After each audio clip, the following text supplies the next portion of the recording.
Hello, this message is for someone who has a couple of main hobbies in life that connect you to your circle. Okay, so if this message is for you, you have a few things going on that sort of define your identity in the world, and they are hobbies. So this could be anything really, but what I'm getting here is it connects you to your social life. So you have these hobbies, and your social life revolves around them, and sort of also your identity in these groups revolves around these hobbies. It could literally be anything from going to church to sports to anything really, but video games, anything. But if this message is for you, the thing here that nobody knows, maybe you don't even fully realize, but this will resonate if it's for you. You don't really like these hobbies, okay? So here's the thing. I'm getting something like, for example, the way you connect with everyone around you is through this one sports team, but you don't actually enjoy that sport that much, and you wouldn't watch it on your own. God forbid ever anybody knows about that, but you do wear the t-shirts and you hang out with people to do this thing. Now, as someone who's actually into sports, that seems really painful, but you must have grown into this. You must have grown into a group mentality where being part of this is what connected you to other people in a world where you actually felt pretty disconnected from everyone.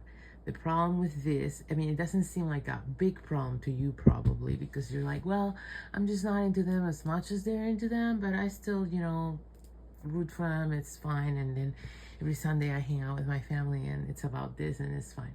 Well, the problem with this is that you don't feel a lot of passion about life. If this message is for you, you're someone who has dealt with low grade depression for a while, and numbness, and a lack of passion for life, and you are not sure how to feel better about life. You just feel sort of blah about it. And what I'm getting is because your life is full of these things you don't feel that strongly about, but it's what connects you to others. Maybe you watch a show you're not really that into because your significant other watches it and your coworkers watch it, and that's what you guys talk about. But this show is just not something you would watch on your own and you find lame. But you don't even let yourself have a true opinion about it. It's like you're disconnected from your feelings.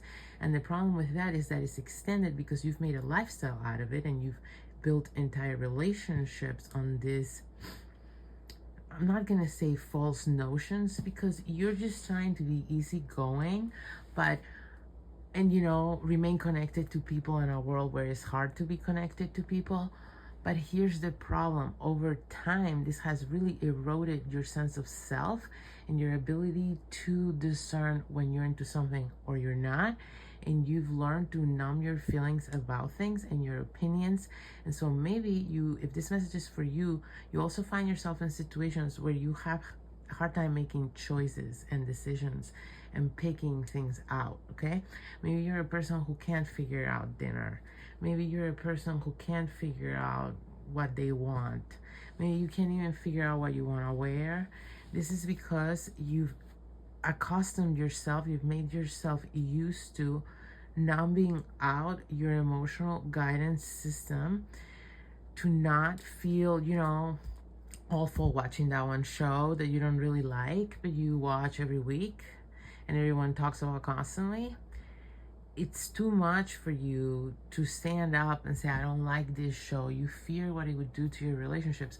Maybe you haven't even thought about this that much, but if this message is for you, this is the bottom line of why you don't do that.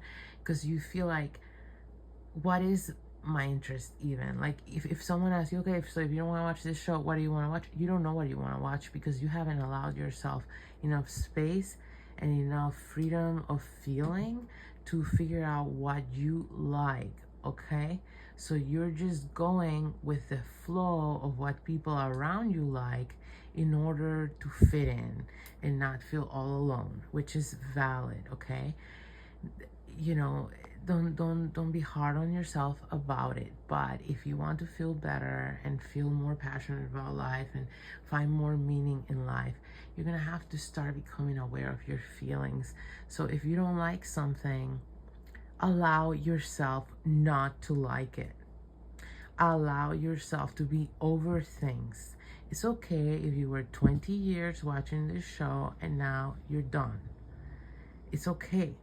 And if other people have trouble connecting with you because you're no longer into that show, maybe they're not the right people for you. And this is hard to face because you probably have, what I'm getting is some sort of a scarcity mentality of, well, these are the only people around me. So if I don't connect with them, who am I going to connect with?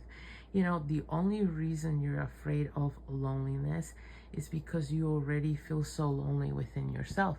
And the only reason you feel so lonely within yourself is because you've abandoned your core self. And that must have happened a long time ago. And there might be some value in trying to go back in your memory and figure out, when did I start doing this? When did I start abandoning myself to join a group and feel included? Okay? The thing is, this is a false sense of inclusion. That's why you feel so lonely inside. Because you know you're not like them. Okay? It's like someone who goes to church and everyone's really passionate about whatever the Christian things are called, the scriptures or whatever, and you're not, but you're playing along as you wear. You're going to start feeling empty, feeling like, why can't I feel these things they feel, you know? And it's simply because this is not your thing. Maybe this is not your religion. Maybe you're not religious. Maybe this is not your thing, you know? And that's why you don't feel the way they feel. But it doesn't mean you can't feel that way about something. You just haven't found what you might feel that way about because you haven't given yourself the room, the space, the time, the energy to find what that is. Because you're filling your time, space, and energy with these things you don't feel strongly about. So as you get older and you mature as a person, maybe you're approaching midlife, you're gonna have a bit of an identity crisis of, who the fuck am I? What makes me feel anything at all? And instead of turning on yourself and thinking you're the problem and going for a, antidepressant, which is what most people typically do in the United States of America, maybe say, I don't want to watch this show anymore. I don't want to go to church. I don't want to go to the baseball game. Maybe I don't like baseball. Like, it's fine. Maybe you like hockey. Maybe you've never gone to a hockey game. You know what I mean? Like, maybe you don't like sports at all. Like, it's fine. Whatever you like or don't like is completely fine. And the only problem with it is you making it not fine inside yourself and forcing yourself to be someone you're not. And the numbness that comes from that, and the loneliness that comes from feeling like you don't belong in the group you force yourself to belong. You're afraid of that gap, the time between finding who you are and separating from the group. And I want you to know that, the message I'm getting for whoever this is, that would be a time less scary than you think, a time of self-discovery and freedom and empowerment. And as much as it might be painful to let go of certain connections of people that might reject you if you're not just like them, trust me, once you find a connection with someone based on something real, on something you actually feel, even if it's just a group, because you do feel this, whatever, I don't know, like anything, it could literally be anything. But once you find yourself, you find a musical artist and you go to a concert and you feel like the rest of the crowd, you're all equally into this, that feeling will make it all worth it, the whole journey. And just that feeling of having found yourself and finding real connection to others, or even just with yourself, because you're being real. And that will take away this low-grade depression, this numbness, and this sense of you don't belong anywhere, even when you're doing all the right things to belong. It's not worth the energy. I hope that helps.